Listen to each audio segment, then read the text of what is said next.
Welcome back to T-News 9, Chapter 31, The Ascent to Ruin. Eli, Halle, and Lyra have finally made it through the collapsed tunnel. They climb out, not into the salvation they hoped for, but into the upper district of Astra Haven, or what's left of it. The gleaming luxury skyscrapers that once touched the sky are now just smoldering skeletons, painting the horizon with fire and smoke. The entire district has become a burning wasteland, a graveyard of ambition. As they take in the horrific scene, they see the true scale of the chaos. Class 1 abominations, twisted and relentless, crawl like a plague of insects over shattered glass and twisted metal. In the streets below, a far greater threat looms. Class 2 titans, monstrous beings of terrifying power, are locked in brutal combat with military armor. Explosions rock the ground as the city's last defenders fight a losing battle. It's a war zone, pure and simple. And as if the scene on the ground wasn't terrifying enough, the sky offers no escape. Voss's drones swarm overhead, their mechanical voices broadcasting a chilling, repetitive message that echoes through the ruins. Astra Haven is under T-Corp jurisdiction. All survivors must surrender. Surrender to what? To become part of this nightmare?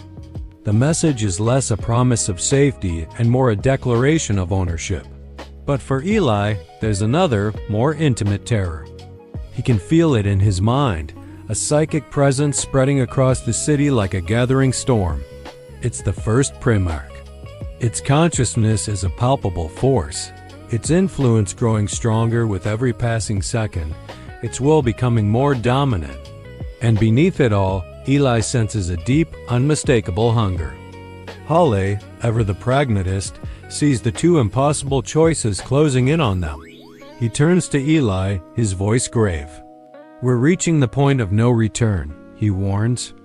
"The Primarch wants to claim you, and the humans want to destroy you. They are caught between a monster that wants to consume Eli's soul and a military that sees him as just another threat to be eliminated." In that moment of despair, Lyra's hand finds Eli's, her grip tight and defiant. "Then we fight neither," she says, her voice a beacon of resolve in the encroaching darkness. "We save who we can." Her words are a declaration of their true purpose, a refusal to be defined by the enemies surrounding them. But as they look out at the self-destructing city, her noble goal feels like an impossible dream. Astra Haven is devouring itself from within. Chapter 32, titled Serena Wolf Returns. As Eli, Lyra, and Halle navigate the desolate ruins of a shopping district, a chillingly familiar presence cuts through the silence. It's a feeling Eli knows all too well, sharp, intense, and seething with a potent mix of jealousy and pure fury. He knows who it is before he even sees her. Serena Wolf. Remember Serena? Once, she was the golden girl of T-Corp, one of their most promising recruits and Eli's closest colleague. But that was before the Tannon Louis experiment went horribly wrong for her. Now she's a tragic figure, driven to the brink of madness by an unstable, agonizing mutation. Suddenly, she appears, silhouetted against the gray sky on a shattered rooftop. She cracks her knuckles, and we see it white ethereal flames rippling like lightning through the veins in her arms. Her voice, cold and dripping with contempt, echoes down to the street. "Hello, Eli, still pretending to be the hero?" Halle, ever the protector, immediately steps in front of Eli, his voice a low warning. "Stay back, Serena." But Serena just smirks, her eyes glinting with a dangerous light. "Why? Afraid he'll choose me over you?" Before anyone can react, she leaps. There's no grace in her movement, just raw, untamed power. She plummets from the rooftop, landing with such force that the concrete beneath her feet shatters into a web of cracks. Her power is clearly unstable, flickering, and chaotic, but it is undeniably terrifying. With a guttural roar, she lunges, swinging at Eli with a strength that is anything but human. Eli reacts instantly, raising his arms to block the crushing blow.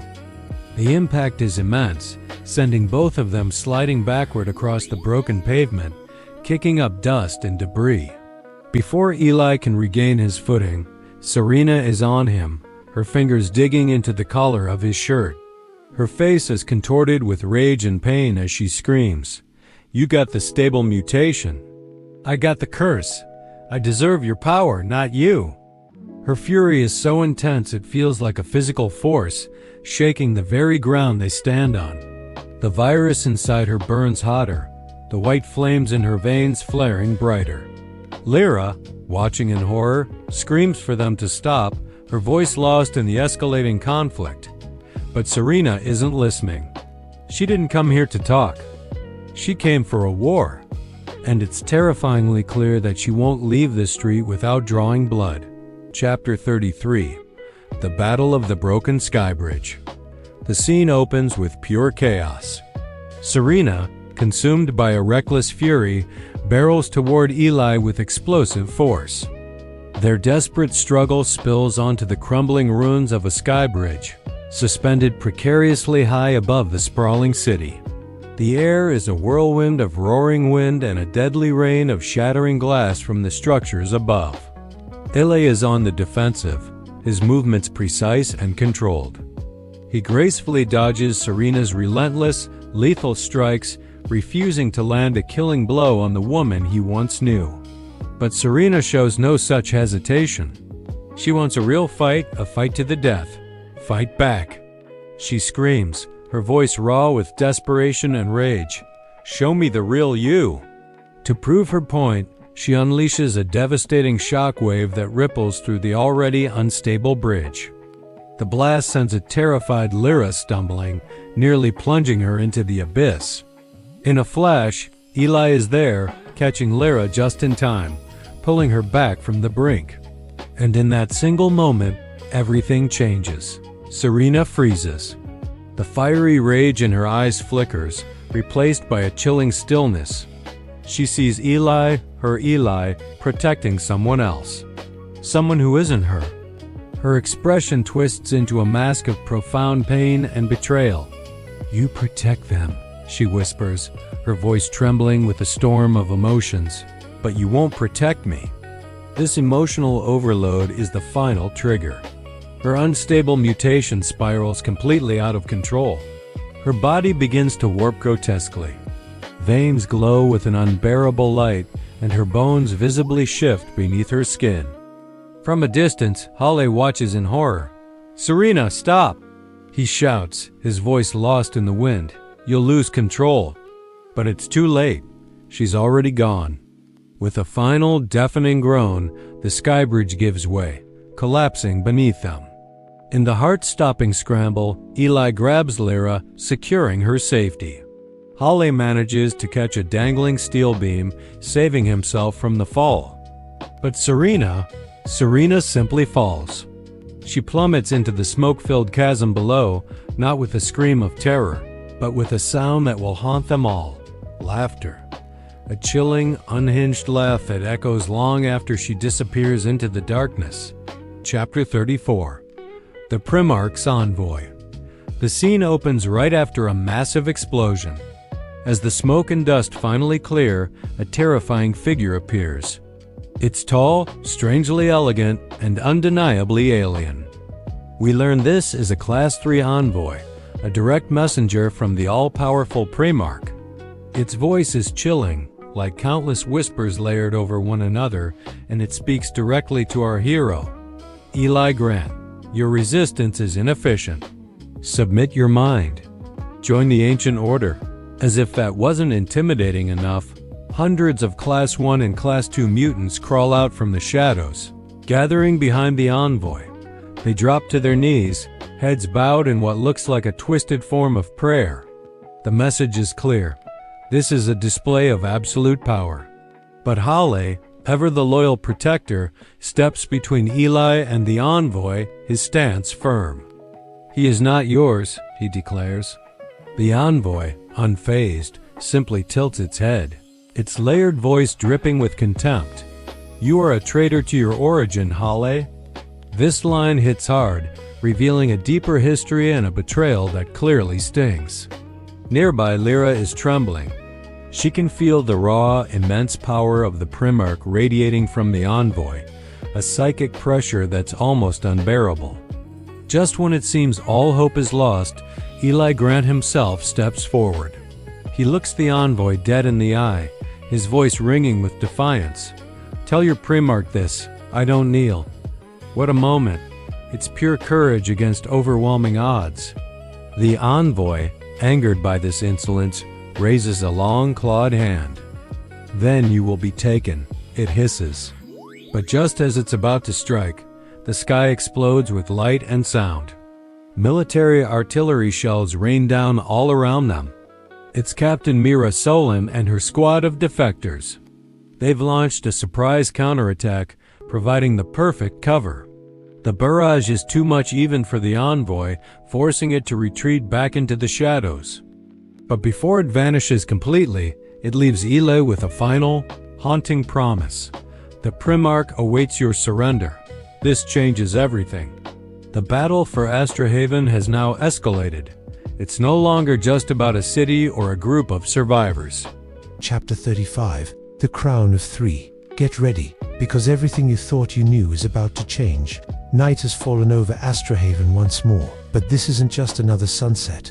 A new horror is rising from the depths. Beneath the city, in the ominous Shadow Roots chamber, the second Primarch has finally awakened.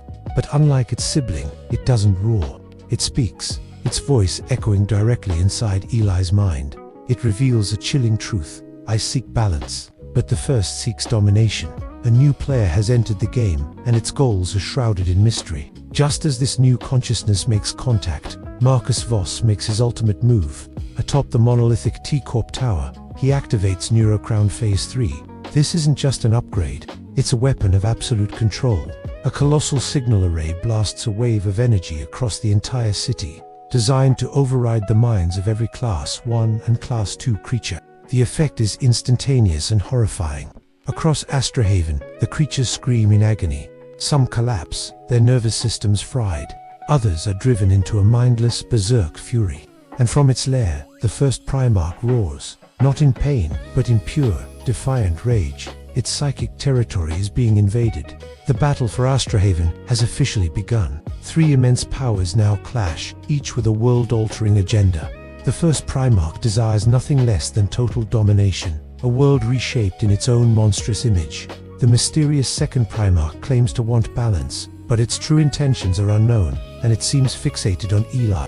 And then there's Marcus Voss, the man who would be God, wielding technology to seize control of evolution itself. And at the epicenter of this cataclysmic struggle stands Eli. He is no longer just a survivor. He is the fulcrum upon which the future of this new world rests. Hale, ever the stoic leader, puts a hand on his shoulder, the weight of his words heavy. "Your decision will decide the future of every species." On his other side, Lyra takes his hand, her loyalty absolute. "Whatever you choose, I choose you." But how can one man make such a choice? Eli's voice trembles as he confesses his deepest fear. "I don't know what I am yet." He's a hybrid, a bridge between worlds, but a bridge to where? Above them, the very sky seems to split apart. The psychic energy of the Primarch Mind Hive clashes with the cold, hard signal of Voss's crown, and weaving between them both is the unique, powerful glow of Eli's own alpha resonance. Astrahaven is no longer a city. It has transformed into a throne room for a new era. And tonight, three kings are at war, fighting for the right to sit on that throne and shape the destiny of the new world.